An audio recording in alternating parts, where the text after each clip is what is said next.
Right result for you? Yeah, much better, and that's our baseline performance now. It's got to be. Obviously, the way I picked the team was based on players that have been with us for a while and understand exactly the way I play.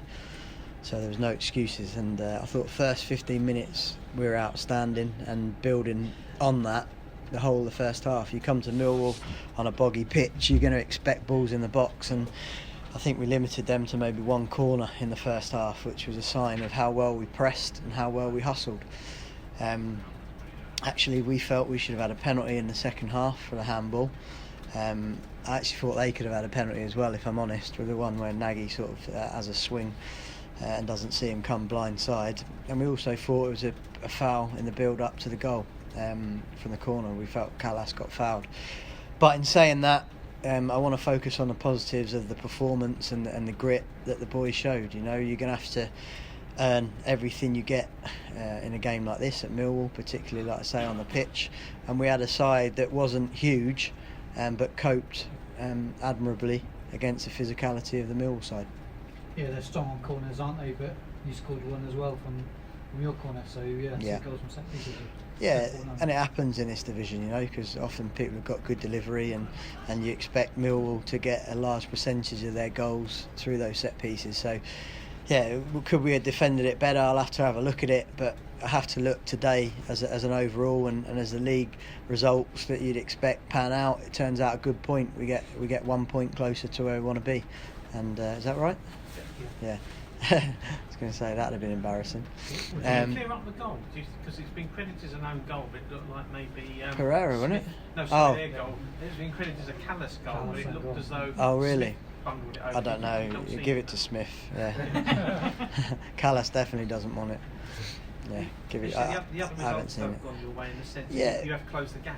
Yeah, I mean, look, you worry about yourself, so it's not a case of looking at everyone's results, but when you come to Millwall, like I say, you know what to expect and you know it's going to be difficult. So, like, for us to come away with a point and it be a positive point, remember we're starting from one of our worst performances since I've been here, if not the worst. Do you know what I mean? So to go from that level of poor performance to that identity, desire and quality, particularly in the first half, that's a big jump in 3 days. And he made 6 changes as well. Pedro Pereira hadn't started since 14th of December.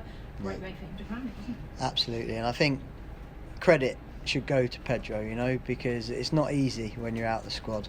I picked a quick back four today, and part of the pressing was needed that you have the quickest back four really we could field. So, and I think that did limit their supply into the forwards and in behind. So that worked, and Pedro showed his fitness. He was still sprinting at the end, and I think that, again, not only Pedro himself in terms of his dedication, been out in the cold effectively, even though he hasn't been, but starting 11 he's been out in the cold, to come in and perform like he did. It gave us a little bit of extra height as well on Jack Hunt, and that was important because he made a few big clearances in terms of his aerial ability. What did you make of Nicky Mainpart's debut, and you're going to need him for a while? How's done?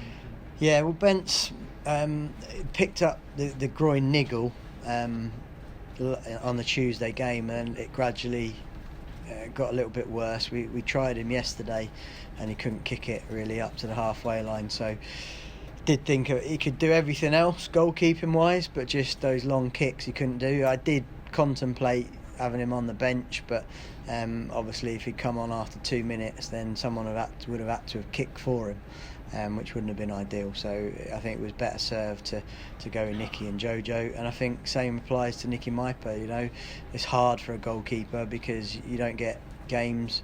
He prefers not to play in the under 23s. He prefers to have a hard training session, and again that shows a dedication to be able to do as well as he done, both from the floor and obviously with his handling. Okay, go on. What did you think of the referee's performance? Because he seemed to be the pantomime villain for all the fans as well. God, you're trying to get me in trouble. You're going to half the fine with me or what? Yeah. Look, I was trying to stay calm today because I think the last couple I've maybe been a little bit overzealous with the fourth officials and the refs, and it's quite consistent, to be honest.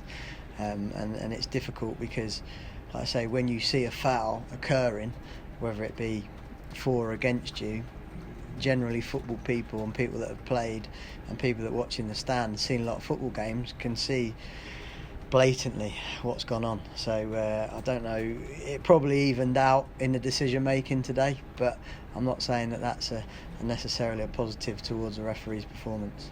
Lisa, just one word looking ahead, because obviously massive game next week. Yeah. But yet again, on a positive side, after today, you can climb, can't you, if you beat a team that's above you? Yeah, momentum. Definitely build momentum, and that's the key.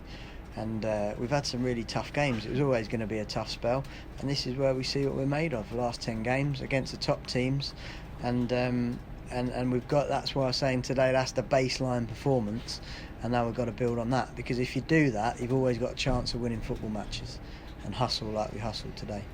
Thank you very much. Today, sort of moving on, looking forwards, as you said, as a baseline performance. Yeah. I think someone put a stat out today is 7 changes you've made this season. I think Lee Bowley's only manager has made more. So the case that those players today have shown you that you keep performing like that.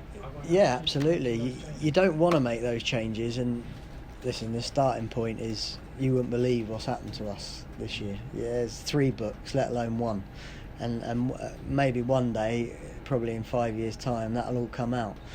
But there's been so many circumstances, and like as a manager, you want to keep a consistent shape, you want to keep a consistent starting 11, and then if somebody bursts through that, it's because they've ousted the other individual. But you've only got to look at today. Bentley's out for injury, Corey Smith comes back for injury, obviously Pereira comes back in, Vyman comes back in. I don't know if anyone saw his face today.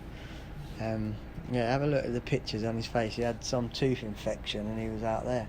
I was trying to get him to say to the referee that he'd had an elbow in the first 5 minutes. But he wasn't at his best looking today. So we carry on. All right, thank you.